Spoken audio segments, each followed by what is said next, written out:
Hey, what's up YouTube? It's BeetlePlayer1011 here, and today I will be talking about Kepler's third law. So, Kepler's third law states that, if we look down here at the conclusion of Kepler's third law, that the period squared is proportional to the semi-major axis cubed.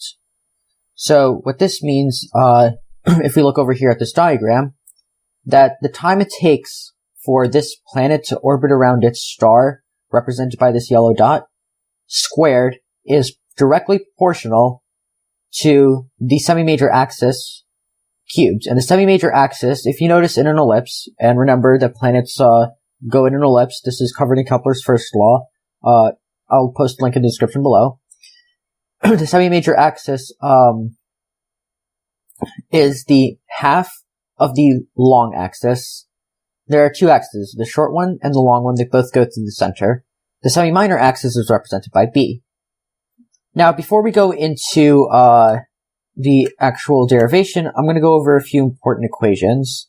So, the first important equation that we should consider is R in terms of theta. And this was proved in the video about Kepler's first law. R is basically the distance between the planet and the star as theta increases. Right now, theta is at 0, but the planet can move over here, and then we'd have an angle with respect to the semi-major axis theta. For this law, by the way, we're just going to keep theta equal to 0, but R in terms of theta is given by this equation, which is L squared over big G, big M, times little m squared, times 1 plus e cosine theta. So L is the angular momentum, which is mr squared. Big G is, big G, mr squared times omega. I forgot about that, but yeah, big G is the gravitational constant, big M is the mass of the star, little m squared is the mass of the planet, 1 is 1 plus E is the eccentricity of the ellipse, and cosine theta. So I think that the only two things that are not necessarily self-explanatory here are the L and the E. So L squared, being the angular momentum, according to the law of conservation of angular momentum, must remain constant. So as the planet is close, it'll move faster to make up for its smaller radius. As it's farther away, it'll move slower to make up for its larger radius.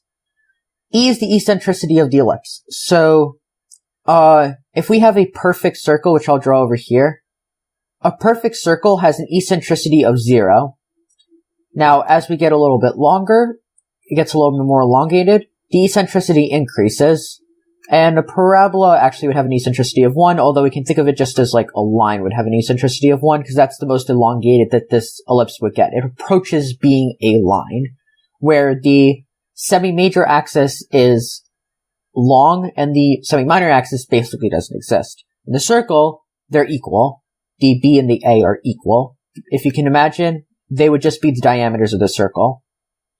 Anyway, let's move on to the second equation here, which is what we got from Kepler's second law, that dA over dt equals L over 2m. This means that the rate of change of the area with respect to time is constant, so over a given time interval, the planet will sweep an equal amount of area with respect to its star. So this area over here, if it's equal to an area that it covers over here, means that although it travels a shorter distance, when it travels a longer distance, when it travels a shorter distance, it'll go quicker to make up for that lost area. When it's traveling far away, it's very small. It doesn't take as long to cover the same amount of area, so that's another reason why it moves at different speeds around the star. At the aphelion, which is the furthest point, and the perihelion, which is the closest point. The third equation that's important, or the last two actually, are both in relation to the geometry of the ellipse. So, B squared equals A squared times 1 minus E squared is just the relationship between the semi-minor axis, the semi-major axis, and the eccentricity. As we can see here, E squared isn't necessarily a unit. What it is, it's a ratio. So let's say the E is 0. It's a circle. So 1 minus 0 is 1, and B equals A. So, or B squared equals A squared. So that means that it's pretty equal. Now let's say E was very large, like 0.9. That means B squared would simply be 0.1, the value of A squared. So I hope that makes sense of this equation, because the eccentricity kind of like reduces the A squared into the form of B squared. Now, 4 is another important equation because we're going to be working where theta is equal to 0. The radius of an ellipse is the semi-major at where theta equals 0 is the semi-major axis times 1 minus E. So this semi-major axis, and then this value over here would just be, well, no, it wouldn't be, but, like, would be taken away. It's worth, like, E times A, if that makes sense. So, in other words, although this is the semi-major axis, the radius is smaller than the semi-major axis since the sun is off-center. So, 1 minus E, let's say E was, like, 0.1, then, the sun would be closer to the center, right? Because it's closer to being a circle. Now, if E was, like, 0.9, it would be a lot closer to the edge of the ellipse rather than the center, because then you'd have that the radius is just 0.1, the value of the semi-major axis. But the rationale behind this is the sun is off-center. So I hope those equations make sense. Obviously, if any of this is stuff you know, then you can just skip through it. But now we're going to head into the actual derivation for Kepler's second law. Another thing to note is that while you do get the same result when you assume that the planet is traveling in a circle, it is important to realize that planets usually almost always travel in an ellipse. And this is what makes this an unsafe assumption in physics. So what we're going to do is we're going to start the derivation knowing that it's an ellipse. So we're going to take R, where R of 0, where theta is equal to 0. That's what I meant to say. And we can start with just our regular equation that we had given to us, which is semi-major axis times 1 minus E. Those look like brackets. Well, this one doesn't. I'll make this a little bit more ovular. And when theta is equal to 0 here, cosine of 0 is just 1. So we get that we have L squared all over big G times big M times little m squared multiplied by the sum of 1 and the eccentricity. And this is important because this will make our coming to this very simple.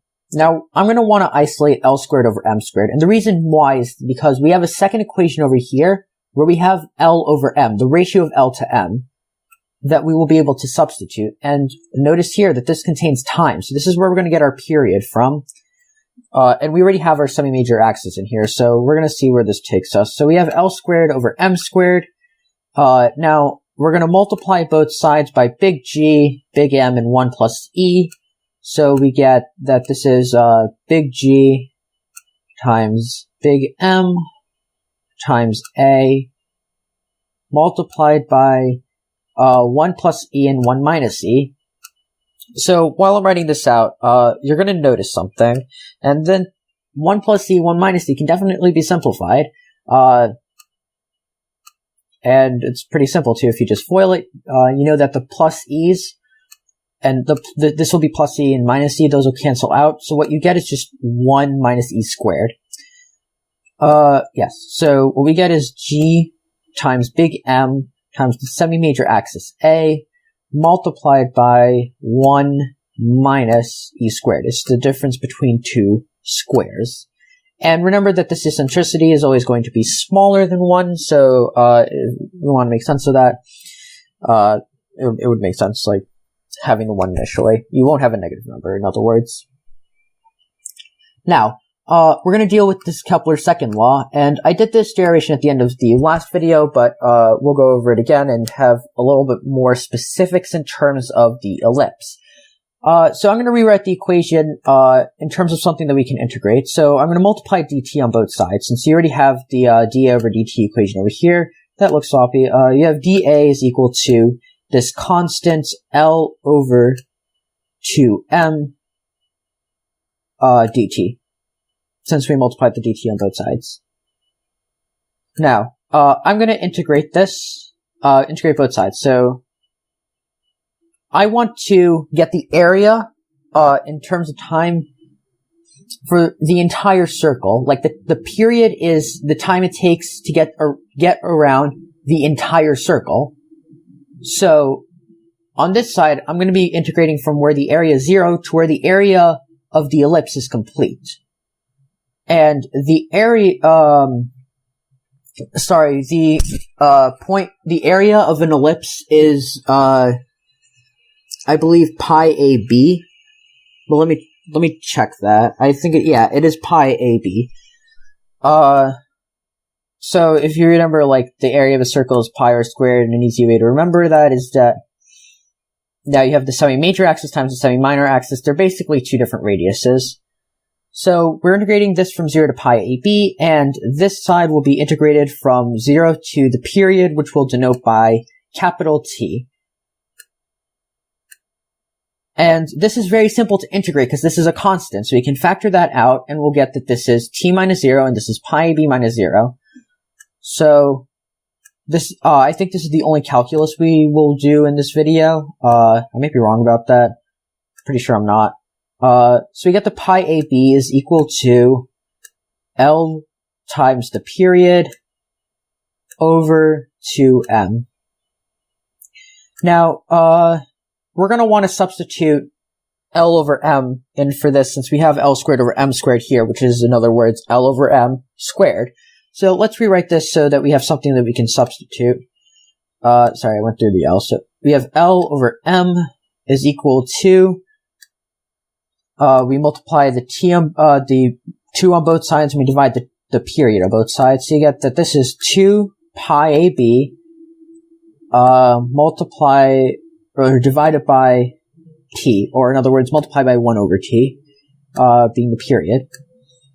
Now that we have that, we can go back to this equation over here, the equation we got initially, and I'm going to do this in red. And we're going to take this way, and then we're going to take this down this way. Alright. So, we're going to substitute L squared over m squared for this quantity squared. So, we have, I'm just going to point the arrows here so it makes more sense. 2 pi AB over t squared, so let me write that. And that's just going to be equal to what we got before. So, if you'll notice, after we square this, we're going to end up with something quite interesting, because now we already have our semi-major axis in our period, but we have a few other variables that we don't really want to deal with, and that being the 1 minus e squared. So we have this 1 minus e squared. We also have b squared. And you'll see how we deal with this using our third equation that we had in the beginning. That b squared is equal to a squared times 1 minus e squared. We have the 1 minus e squared here, and we have the b squared here. So if you'll see, after I square all of this, I can substitute b squared for this over here, and these 1 minus e squareds will cancel out. Now, if that didn't make sense, I'll show you as it is written down. So, solving it out, we get 4 pi squared. We're just squaring every term in this that was inside the parentheses. So you have a squared, b squared, all over the period squared. And now I'm going to set this equal to, we're going to substitute b squared for this here. A squared times 1 minus e squared. So we get 4 pi, now I'm going to rewrite a squared as a to the 4th, because a squared times a squared is a to the 4th. So we have a to the 4th multiplied by 1 minus e squared. And we have in the denominator that was a mistake. The period squared. And this is going to be equal to what we had over here, which is big G times big M times the semi-major axis multiplied by this difference between two squares, which is 1 minus E squared. Now, I'm going to switch colors and cancel a few things out. First, this entire quantity, 1 minus E squared, can be divided on both sides, and it'll cancel out. I'm just going to draw a line here to show that we don't really care about this first part anymore. We're dealing with this over here now. And what we have is that this A over here can also cancel out with one of the terms here. And now what we get is we're going to rewrite this, and you'll see how we end up with this proportionality at the end of it. So I'm going to multiply t squared on both sides, and what I get is you get t squared over here. Okay, so we end up with this big T squared, and I'm going to divide this GM on both sides, so we'll see that right now. We have 4 pi. This should be squared. Forgot to bring the squared over. That's my bad. 4 pi squared over big G times big M. This is all a constant, by the way. 4 pi, big G, big M, those are all constants. Times A cubed. Alright, times A cubed. And so we end up with this proportionality. So this is a constant. So we end up with this, that the period squared is proportional to the semi-major axis cubed. I hope you enjoyed this video. Please leave a like and subscribe. And I'll be back with more content later.